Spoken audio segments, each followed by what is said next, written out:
फवाद चौधरी पर 124A का मुकदमा गैर कानूनी और गैर आईनी है।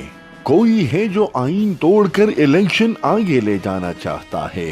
हामिद मीर के ताज़ा खबर ने तहलका मचा दिया।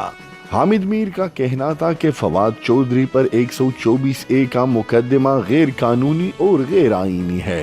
124A उस शख्स पर लगाई जाती है जो रियासत के खिलाफ बगावत करता है।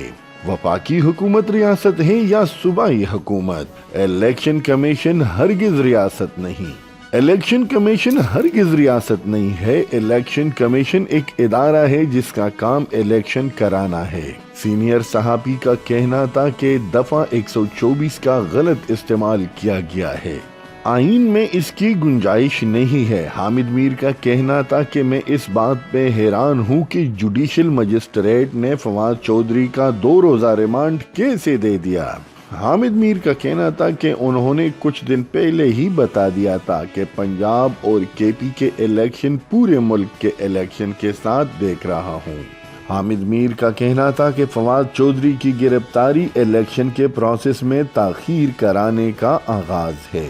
उनका कहना था कि पंजाब और केपी के असम्बलियां तहलील होने के बाद आईन कहता है कि 90 दिन के अंदर अंदर इंतखाबात हों, लेकिन कोई ताकतवर ऐसा है जो आईन तोड़कर इलेक्शन ताखीर की तरफ ले जा रहा है। उनका कहना था कि अगर ऐसा होता है तो एक मर्तबा फिर आईन शिकनी होगी जिसके नताइज मुल्क के लिए अच्छे नहीं होंगे।